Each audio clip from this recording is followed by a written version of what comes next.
com ele quando ele foi governador. Depois tive a honra de receber o apoio dele para ser deputado federal. Tem um presente que eu ia te dar no final da live, mas eu vou te dar agora, já que a gente está falando disso. Eu vou te dar virtualmente e depois, quando a gente se encontrar, quando passar isso, eu te dou pessoalmente, que é o livro de poesia de Deda, chamado Improvável Poética, que é um livro delicioso que foi publicado depois da morte dele, o Instituto Marcelo Deda e Eliane. Então é uma delícia, as poesias maravilhosas. Ele era muito tímido com as poesias dele para publicar, mas esse livro é uma delícia. Então, quando a senhora receba virtualmente e quando terminar essa pandemia, com fé em Deus, nós vamos superá-lo e eu vou te entregar pessoalmente, tá bom? Olha, eu vou ficar muito feliz. Você sabe que a última vez que eu falei com ele, que eu visitei ele no hospital, e ele me lia as poesias. Eu fiquei quase 2 horas, 3 horas quase no hospital.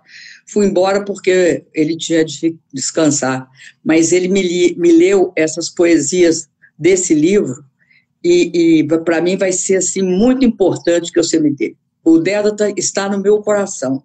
Aliás, sabe, Márcio, eu acredito que ninguém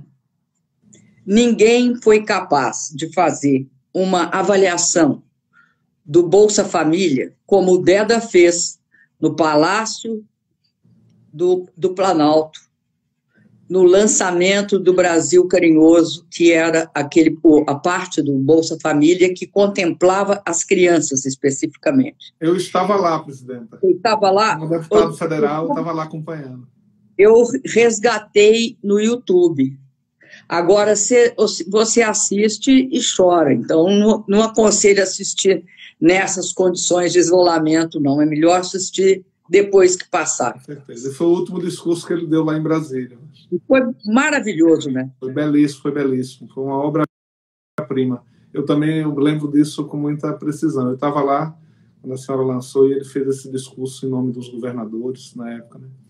Mas é isso, presidente. Fica a memória, fica o legado para a gente levar adiante, né? O legado de ética, de seriedade, de compromisso com o povo, com os mais necessitados, o legado de fazer da coisa pública um exercício de doação para ajudar a melhorar a vida das pessoas para melhor, né? Então é esse sentimento que eu carrego de Deda, de Dutra. Eram homens muito corretos, muito sérios na lida com a coisa pública, né? Para mim foi uma escola que eu agradeço a Deus todos os dias de ter tido, de ter nascido na família que eu nasci, mesmo uma família de classe média baixa, uma família com muitas dificuldades de ordem financeira, mas tive a honra de ter tido uma formação familiar com muito amor e com muito correta, e depois ter tido a escola política que eu tive com o Marcelo Deda e com o Zé Eduardo Dutra, que me deram o régua e compasso para eu poder seguir o meu caminho na política. Então, vale a gente lembrar, porque são 2 exemplos de muita ética, de muita seriedade. Então,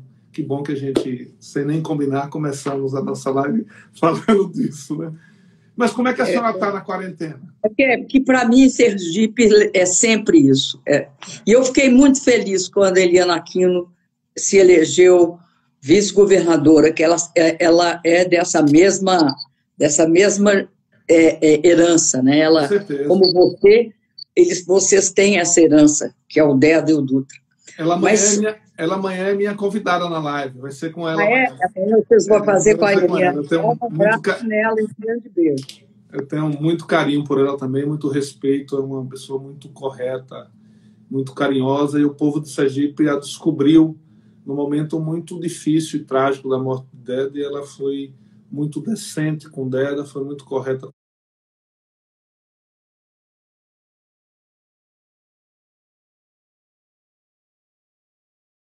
com o povo, e está seguindo a vida dela na política.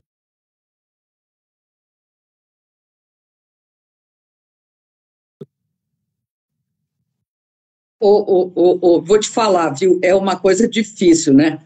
E outro dia eu estava dizendo, a gente tem falta das pequenas coisas, né?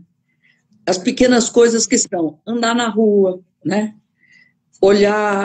Andar na rua e ficar olhando o dia, quem estiver passando, é isso. E o fato que nós somos pessoas sociais faz com que seja difícil o isolamento, mas ele é ultra necessário, né? Eu estou muito preocupada hoje. Eu acho que o número, tanto de pessoas contagiadas como de mortes, está crescendo numa taxa muito acelerada.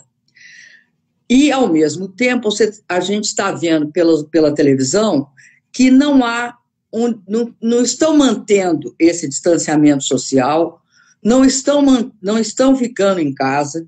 Há um número muito pequeno, né, de pessoas, aliás, um número menor de pessoas, não é muito pequeno, geralmente está em torno de 40%, 48% que ficam em casa, mas não adianta isso. E você vê cenas trágicas, como aquelas lá no Amazonas, em Manaus, quando você tem problema até para enterrar os mortos, né? O esgotamento de leitos de UTI, né, chegando a 80% e começando a se aproximar do esgotamento da capacidade de atendimento nos hospitais. E aí, eu estava agora olhando os números para falar com você e eu vi o seguinte: nós atingimos hoje 71.886 casos de coronavírus. Significa que isso foram os notificados. A gente pode supor que é uma subnotificação, e a gente sabe que a própria Organização Mundial da Saúde destacou isso. Agora, o dado também que é muito forte é que nós chegamos a 5.017 mortos, mais do que a China. Hoje, em número de mortos, nós passamos a China, que foi onde começou em Wuhan o coronavírus, o Covid-19. Então, nós temos de fazer uma conversa muito séria a respeito de, enquanto não tiver vacinas, remédios para tratamento, enquanto nós soubermos, porque sabemos disso, que não há respiradores em número suficiente, que as pessoas entram na UTI e para entrar na UTI já é uma grande conquista, porque tem filas esperando para ter acesso a um respirador. E óbvio que a pessoa que não tem sofre uma barbaridade, além de ocorrer um imenso risco de morrer. Então, eu acredito que nós temos hoje de olhar seriamente para o país e ver que uma parte desse aumento do contágio, da doença, portanto, e do número de mortos, se deve ao fato de nós termos uma liderança irresponsável, um presidente absolutamente irresponsável, que negou que a epidemia era gravíssima, e era uma pandemia, e tinha uma imensa capacidade de mortalidade, e, ao mesmo tempo, ele negou que fosse algo que tivesse uma expansão muito acelerada. Ele foi capaz de ir na rua e cumprimentar as pessoas em Brasília. Ele não se sabe se ele tem ou não tem o vírus. Se tiver, aí é quase um genocídio. Mas, de qualquer forma, é genocídio o fato dele não alertar a população que a população corre risco. Você veja que, internacionalmente, houve outros líderes que fizeram a mesma coisa. Um deles é o Trump. O outro foi o Boris Johnson. O Boris Johnson pegou o coronavírus, o Covid-19, e, ao sair, quase morre. Ao sair do hospital, alertou que não dava para flexibilizar coisíssima nenhuma, que tinha de manter, porque percebeu o tamanho da complicação. E o Trump hoje, inclusive, disse que a situação do Brasil é muito grave, então que ele tem de bloquear as pessoas, não pode ter contato com o Brasil. O próprio Trump fazendo críticas, veladas ao senhor Bolsonaro. Então, nós temos uma situação que é gravíssima. Enquanto isso, o Bolsonaro e o seu governo vivem em conflitos sistemáticos, né? Demite o ministro da Saúde, depois ele e o pai dele, né, o verdadeiro pai político dele, que foi o Moro, que viabilizou o surgimento dele, também eles entram em atrito, e é um atrito interessante, porque a acusação que o Moro faz ao Bolsonaro, se for real, ele também é criminoso, porque ele soube, ele tinha consciência que estava errado e não reagiu, não foi e contou para as autoridades competentes e guardou para si. Com que intuito?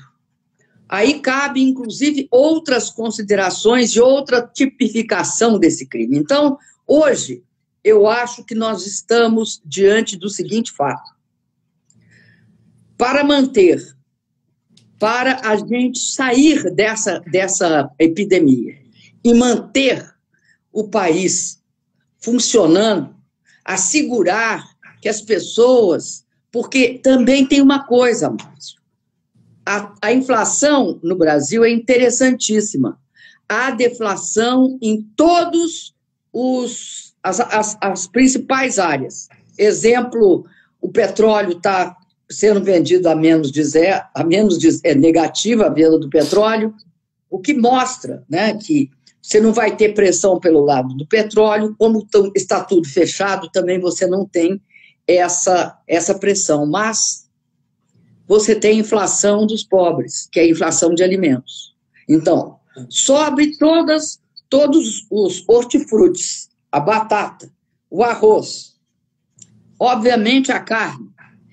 E aí, o que acontece? Os R$600 até hoje não conseguiram fazer os R$600 chegar a todos que tinham direito. Aliás, presidente, as filas que estão na chuva, as imagens são muito fortes das pessoas na fila se expondo em chuva, em sol, se expondo ao vírus. É uma coisa horrorosa as imagens que eu vi de ontem para hoje, as pessoas tentando retirar os R$600. Não sei se a senhora viu. Eu vi. E acho que isso é gravíssimo, porque criar uma burocracia para tirar os R$600, aquela história do cadastro do CPF é uma coisa fantástica. Então, eu não sei se você sabe que quando a gente atingiu um determinado número do Bolsa Família e viu que não estava aumentando, como a gente tinha uma noção do cadastro único, nós criamos a busca ativa, ou seja, não eram as pessoas que vinham atrás do Estado, era o Estado que tinha de correr atrás das pessoas, porque é função do Estado. Quando há uma questão de necessidade, porque é necessidade de sobrevivência das pessoas. Não podia ter aquela fila monumental. Não é possível isso. Há quantos dias nós estamos daquela votação? Mais de 3 semanas, não é? Mais ou menos isso. E agora você imagina para o pequeno negócio, para o bar da esquina, para a dona para a cabeleireira, para o homem da oficina, se ele vai conseguir dinheiro dos bancos.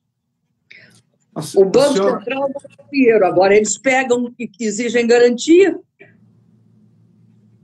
A senhora falou uma coisa que me marcou muito na última reunião do Diretório Nacional. A senhora disse que o mais dramático dessa doença é que ela gera uma crise sanitária, que a senhora falou aí, e uma crise econômica. E no Brasil, associada a uma crise política pelo desgoverno de Bolsonaro. Eu queria que a senhora aprofundasse um pouco sobre isso. Antes, porém, eu queria dizer que nós estamos ao vivo, além das suas redes, Dilma Rousseff, estamos no meu Instagram, Márcio Macedo PT, no meu Facebook, Márcio Macedo PT. Por favor, quem quiser seguir é muito bem-vindo. E pela TV PT, que está nos mostrando para o Brasil inteiro, viu, presidenta? Então, eu queria que a senhora aprofundasse um pouco isso que a senhora colocou, que eu achei com muita propriedade. A crise sanitária, que a senhora já explicitou um pouco aí, e a crise econômica e política gerada a partir do coronavírus. Como só tem um jeito de você enfrentar a pandemia, que é o isolamento social, todo mundo, o mundo inteiro, todos os países, fizeram um ataque ao coronavírus, ao Covid, usando uma arma, que foi o isolamento social. A gente fica em casa. Por que a gente usa essa arma? Para baixar a quantidade de pessoas que vão ser contaminadas, muitas delas vão precisar de UTI, e as redes de saúde, principalmente de países que adotaram as medidas neoliberais, as redes de saúde pararam de crescer, como é o caso aqui no Brasil. Eles não expulsaram os 8 mil médicos cubanos, porque o Temer já tinha expulsado mais médicos, já tinha expulsado 3 mil, eram 11 mil, eles expulsaram. Então, eu estava hoje olhando e tem até falta de médico. Por que não pode abrir leito de UTI? Porque para cada leito de UTI tem de ter uns quantos médicos, enfermeiros e agentes de saúde, não tinha. Bom, então, esta crise sanitária é uma crise também econômica, porque um país que produz e que produziu avião, que produziu plataforma, um país que tem uma estrutura industrial que foi muito atacada, mas que existe, não tem respirador. Um país desse não tem equipamento de proteção para os médicos, para as enfermeiras, que ao tratar das pessoas doentes, arriscam sua própria vida e a de sua família. Então, você tem um quadro muito feio na área de saúde pública do Brasil. Mas você tem, além disso, foi desmontada toda a rede de proteção social. Fizeram uma reforma trabalhista que instituiu o trabalho precário como sendo a melhor coisa que podia acontecer. Ao ter uma porção de informais, muito trabalho precário, isso se juntou ao processo de desemprego que a crise acarretou e o governo não fez nada para impedir. Então, você tem também uma crise social e econômica muito forte, porque também eles não protegem as micro, pequenas e médias empresas que são o tecido social produtivo do país. Então, você tem essa crise econômica que as pessoas, por que elas ficam querendo ir para a rua, que abram e flexibilize que abra? Porque não chega a elas a proteção que o governo do senhor Jair Soares, do seu Jair Bolsonaro, devia estar prestando imediatamente. O Jair Soares era um governador aqui do Rio Grande do Sul e não merece ser confundido com o Jair Bolsonaro. Mas, voltando, aí, como se não bastasse tudo isso, nós temos uma crise política fortíssima. Por quê? Porque enquanto todos os dirigentes políticos do mundo, os presidentes, primeiro-ministros, estão preocupados com a saúde e com a economia do país, o senhor Jair Bolsonaro se dá o luxo de fazer movimentações, não chamando a unidade do país, não chamando o fortalecimento de todas as instituições numa ação conjunta, não, pedindo, né, para haver uma intervenção militar que feche o Congresso, que impeça o Supremo de tomar as suas medidas, defendendo abertamente a intervenção militar e o AI-5. E tudo isso sendo feito na frente de uma instituição. Porque as Forças Armadas são uma instituição do Estado, elas não são instrumentos de um governo. Possa ter quantos militares tiver num governo, o uso das Forças Armadas para os fins do governo, exclusivos fins do governo, é incorreto, porque ela é uma instituição do Estado, assim como o Supremo. E ela não pode se dar ao luxo de aceitar alguém, principalmente o seu próprio chefe, porque o presidente é o chefe das Forças Armadas, defendendo intervenção militar ou aquecendo ou se omitindo. Então, nós temos uma grave crise democrática no Brasil, porque o senhor Jair Bolsonaro não esconde, apesar de fazer aquele jogo do fere e depois assopra, fere e assopra, que é o que ele faz, ele primeiro fere a democracia, fere as instituições, fere a harmonia entre os poderes, ameaça pessoas com a violência, defende o ódio, depois retira, não explicitamente fazendo uma autocrítica, não fingindo que nada aconteceu. E isto é muito grave, porque ele desarma o país na guerra contra o Covid-19, contra o coronavírus. Ele desarma o país na defesa da vida, da sobrevivência diária das famílias, né? Do que vai ser colocado na mesa de cada um. Ele desarma as famílias quando se trata de defender o emprego das pessoas. Porque ele tem de defender o emprego ou sinalizando para as empresas não demitir, né, e dando garantias para isso, ou financiando, né? Financiando isso, para que dê salário para os funcionários. Ou dando um seguro-desemprego generalizado. Claro. E aí, o que ele fala? O que ele fala no caso dos R$600? Ele faz uma entrevista e diz o seguinte: olha, nós não podemos manter os R$600 por mais de 3 meses, porque nós não temos dinheiro. Ô, Márcio, todos os países do mundo vão emitir moeda nesse período. Não Estados tem Unidos, como... Reino Unido, todos. França.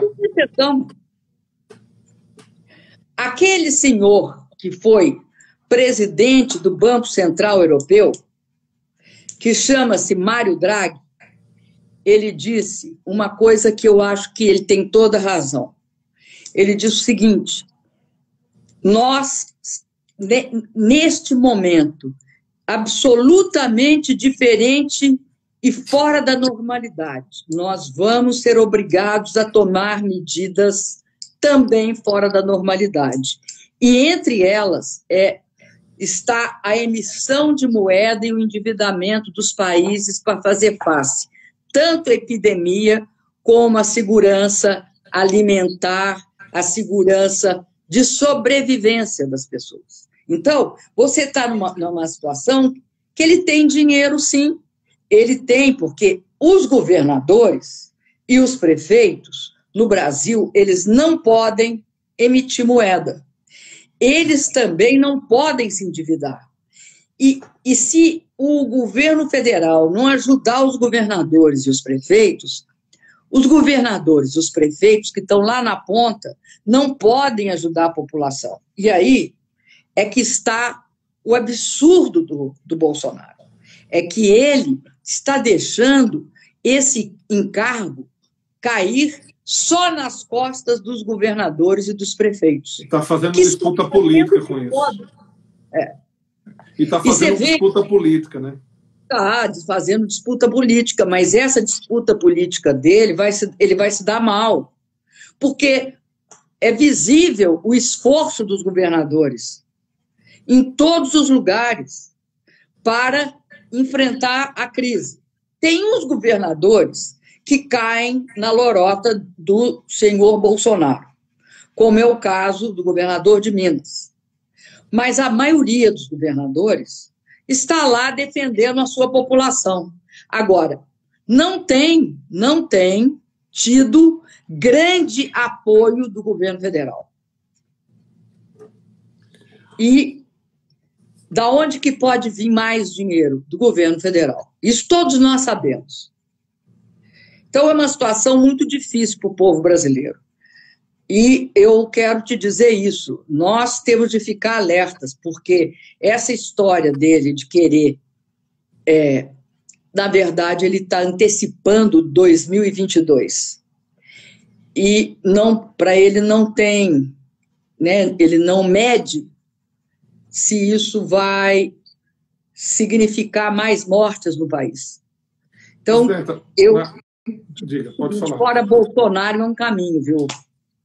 Então, nós vimos que a semana passada, a semana retrasada, o Brasil perdeu 2 dias de combate ao coronavírus para aquela ladainha, sai Mandetta, não sai Mandetta. Ele demite o ministro da Saúde, que nós sabemos que tinha um comportamento privatista, de desmonte do SUS, de benefício dos grandes conglomerados médicos privados, mas no episódio do coronavírus ele teve um comportamento muito sério de defesa dos protocolos da OMS, e o Bolsonaro tirou em função disso. E o ministro atual sumiu. Você não vê o ministro, não vai para a linha de frente, não vai fazer o combate como tem que fazer ao coronavírus. Essa semana nós perdemos mais 2 dias de combate ao vírus por essa ladainha, sai Moro, sai o diretor da Polícia Federal.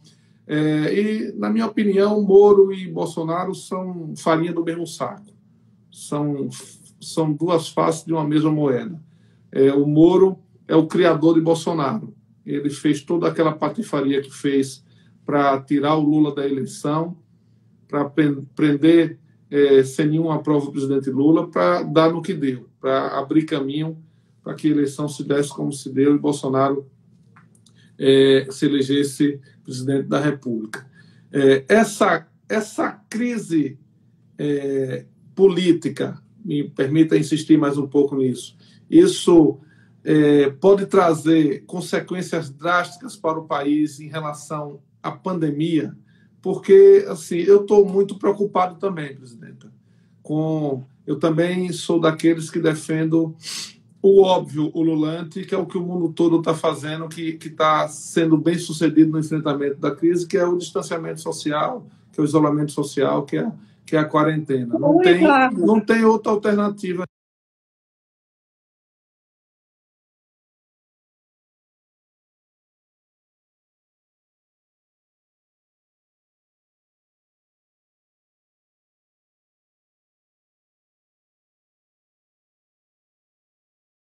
Antes da crise econômica, tiveram condição de se recuperar antes.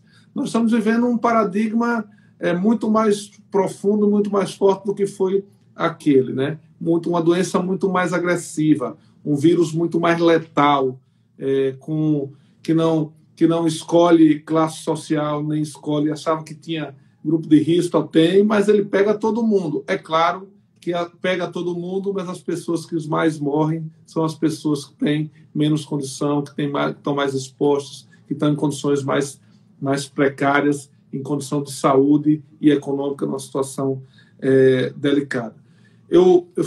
Tem uma série de perguntas aqui nas minhas redes, daqui de Sergipe, Cláudia, tem um monte de Tatiana, tem umas 10 pessoas aqui que fizeram perguntas em torno da flexibilização.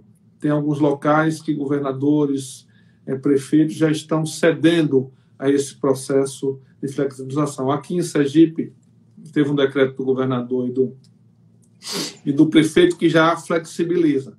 Foi uma coisa correta que teve no decreto, que foi a utilização de máscara, né? Instituiu que a população só pode sair com máscara. Isso eu achei muito, muito bacana. Agora, flexibilizar setores do comércio, eu acho que pode ser muito arriscado, pode ser uma carta para que as pessoas se sintam à vontade para sair do isolamento. Eu estou muito preocupado, porque se vier a curva grande aqui de contaminação, nós não temos condições, não temos leito suficiente, não tem respirador suficiente, não tem UTI suficiente, não tem equipamentos de proteção individual dos profissionais de saúde para enfrentar essa pandemia. Então, eu estou também respondendo para dizer o seguinte: eu não posso ficar omisso nisso, eu não concordo com isso, eu respeito a decisão, mas não concordo. Acho que tem, ao contrário, que ampliar o isolamento e o Estado nos seus 3 níveis, os seus 3 entes federados, a União, o Estado e a Prefeitura, precisam, de forma unida, dar condição para as pessoas ficarem em casa. Se o governo federal tem que botar uma renda, o auxílio emergência, o governo, a Prefeitura, tem que complementar com a renda mínima dela, se é 600 do Estado. Se o governo do Estado bota 200, a Prefeitura bota 200, já é R$1.000, já garante que uma família que precisa tem a condição de ficar em casa, que tem investimentos para pequeno, micro e média empresa. Tem experiências que estão acontecendo no Brasil, como o caso de Niterói, que o prefeito está disponibilizando do Fundo de Royalties do Petróleo 150 milhões para, a partir do setor financeiro que opera na cidade, dos bancos, possa emprestar às pequenos, micro e médias empresas com juros zero. Esse é um momento que vai passar. Então, agora, não tem custo disso. É investimento na vida. Então, eu acho que, e penso, presidenta, que a ação tanto do governo federal, do Estado e do município tem que ser para preservar a vida. Eu sei que tem pressão dos empresários, eu sei que tem pressão das pessoas que não têm condição, que às vezes têm que trabalhar de manhã para comer de tarde, para comer meio-dia, e trabalhar de tarde para comer de noite. Elas têm que ser protegidas. E entre morrer de fome em casa com os filhos e tentar ganhar a vida se expondo ao vírus, vai ganhar a vida. E isso pode ter uma calamidade, nós podemos contar mortos de forma muito triste. Então, veja os exemplos como foi Milão, como está Manaus, com uma situação delicadíssima. Como eu vi uma imagem que me chocou profundamente num desses noticiários noturnos antes de dormir, um médico no Rio de Janeiro dizendo que tinham perdido 2 pacientes porque tiveram que escolher quem iria usar o respirador e quem não iria usar, optaram por o mais jovem. Então, tinha 235 pessoas esperando para entrar na UTI. Então, se uma coisa dessa chega na minha querida Aracaju, no meu estado, vai ser devastador. E vai chegar se não tiver cuidado. Não tem como, não tem barreiras. A barreira é o isolamento. Não permitir que o vírus circule. Então, assim, eu sei que não é fácil isso, que não é brincadeira, mas tem que ter um esforço do 3 entes federados para garantir que as pessoas fiquem em casa com renda mínima, com auxílio moradia, com cesta básica para quem tem fome imediata, e que tem que ter financiamento para os empresários poderem pagar salário e poder manter a economia rodando. Eles têm de ter caixa para poder, inclusive, pagar o que devem. Eles não podem também falir. Exatamente. Não pode deixar eles falirem. Porque senão a roda da economia, a recessão não roda, a recessão... Se ela parar, a coisa fica muito feia. Ô, Márcio, tem uma coisa que a gente tem de fazer, a gente tem de olhar as experiências. Porque qual é a vantagem que nós temos? A vantagem que nós temos é aprender com o que os outros fizeram nos outros países. Exatamente. Como que é uma pandemia? É uma pandemia também muito recente, né, presidenta? Não tem vacina, não conhece adequadamente, tem mutação já dos vírus, né? Então... E eles estão calculando que leva entre 12 a 18 meses para ter uma vacina. Mas eu quero dizer outra coisa. A gente tem de aprender com o que está acontecendo. Então, vamos ver. Quem é que saiu primeiro dizendo que tinha já ia entrar na flexibilização? Foram os países da Ásia, que tiveram tomaram várias medidas. O isolamento deles foi maior, né, mais intenso. Eles fizeram testes para a grande maioria da população. eles tinham todo um processo de monitoramento das pessoas que já tinham pego o coronavírus. Então, saíram. Um deles, Japão. O Japão sai, flexibiliza, não faz um isolamento muito forte. Aí,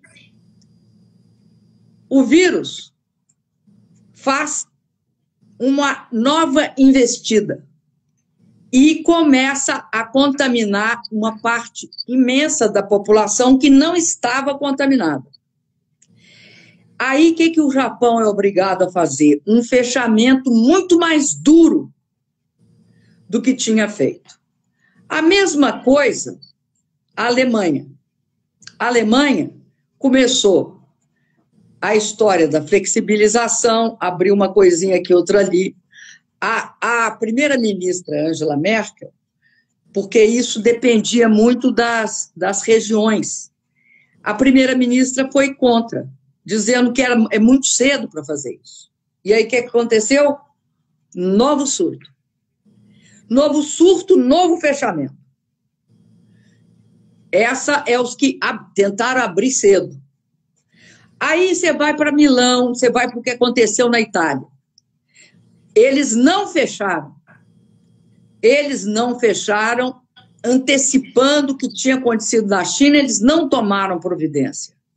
Tanto que o prefeito de Milão foi obrigado a ir a público e pedir desculpas por não ter proposto o isolamento social desde logo. Então, o que é que eu estou querendo dizer? Eu estou querendo dizer é que se a gente não fechar agora, nós teremos um fechamento muito pior no futuro. Com certeza. E com mortes nas costas, contando mortes. E, além disso, com aquele terror, que é escolher quem morre. O outro terror, não poder olhar para aqueles entes que morreram. Não ter covas comuns. Não ter nenhuma cerimônia. E ver aqueles caminhões carregados de cadáveres de caixões. Então, como aquela situação do Equador horrorosa. É um horror. Agora em Manaus, botando 3, 4, 5 pessoas na mesma cova, se quiser enterrar o familiar, senão tem que buscar. Como é que vai fazer? É um negócio terrível. Desculpa. É muito duro. Então, eu te digo o seguinte, Márcio. Eu acho que o que é grave? O que é politicamente grave? Porque é uma questão política. Quando não existe liderança diante de uma crise dessas, há uma crise política. Nós vivemos no Brasil uma crise política, porque você tem um presidente que não assume a liderança do combate ao inimigo Covid-19. E fica fazendo justamente isso que você diz, perdendo dias, primeiro brigando com o ministro, mais outro dia briga com outro ministro. Aliás, eu quero deixar claro o que eu acho do Sérgio Moro. Eu acho o Sérgio Moro uma das pessoas... Então, se tem alguém responsável pela subida à presidência da República do senhor Jair Bolsonaro, esta pessoa se chama Sérgio Moro. E ele não agiu só diretamente. Ele agiu diretamente no caso do Bolsonaro. Quando? Quando ele prende o Lula, quando ele cria todo aquele clima para condenar o Lula e tirá-lo da eleição. Mas ele agiu para criar um estado de exceção no Brasil. Quando ele divulga, sabendo que era mentirosa a versão dele, aquela história da conversa minha com o Lula. Ele sabia, porque tinha gravado, que o Lula não queria ir para o governo. E tudo que ele faz é dizer que era uma jogada para proteger o Lula. E não era isso, era o Lula iria nos ajudar a enfrentar a crise que levou ao impeachment em 2016, a crise gerada pelos Eduardo Cunha e por todos esses que hoje fingem que se arrependem de ter eleito o senhor Bolsonaro. A história mostrou tão rápido quem são essa turma, hein, presidenta? Foi tão rápido, mostrou quem são esses falsos moralistas e essa turma que arquitetou o golpe a uma presidenta eleita democraticamente, séria, honesta. Você vê que eles até hoje não conseguem atacar a senhora na sua honra. E fizeram um processo de golpe mesmo. E a história desmascarou eles numa rapidez impressionante. Eu queria que a senhora falasse um pouco também. Assim, nós estamos vendo que as crises servem também de reflexão. Agora, só uma coisa, uma hora nós vamos ter de flexibilizar. Mas quais são as pré-condições para flexibilizar? Sim. Teste. Você tem que ter a população brasileira. Muito bem. Para saber quem pode sair e quem não pode. Deixa eu só falar uma coisa para a senhora aprofundar. Eu vi também uma coisa que me marcou muito no debate, como se fosse o seguinte: não se pode enfrentar uma situação dessa sem conhecer adequadamente. E o Brasil não fez teste adequado, não conhece o número de contaminados que tem. Está subnotificado. Para combater o Covid-19 e para flexibilizar quando for o momento, só tem um jeito. Você tem que saber em que estado você está. Mas tem outra, são duas condições, no mínimo. A outra condição é ter leito, ter hospital. E é providenciar respirador. Porque se por acaso, você flexibiliza e está errado, você não devia ter flexibilizado, aumenta a demanda por UTI, aumenta a demanda por respirador, por equipamento de proteção, aumenta tudo. Agora, o teste é imprescindível. Como é que eu vou saber qual é o grau? Quem é que já teve o Covid e quem não teve? Além disso, tem de balizar bem, porque estão avaliando se o vírus cria, de fato, imunidade ou não, né? Isso. Quem pegou e curou, se tem imunidade. A OMS, essa semana, a senhora deve ter visto, disse que não tem segurança nenhuma de quem foi infectado de não ser infectado novamente. Então, é outro agravante, né? Ô, presidenta, nós estamos vendo que uma reflexão de que esse modelo neoliberal, ele fracassou diante da crise. O mercado sumiu, é o velho e bom Estado quem está enfrentando. Nós temos a sorte de ter o SUS, mesmo sucateado, eles tiraram o recurso do SUS no governo do presidente Lula, tirando o CPMF, eles desmontaram parte dos mais médicos que a senhora criou, eles desmontaram a política de assistência, de proteção social que o governo do Lula e o governo da Dilma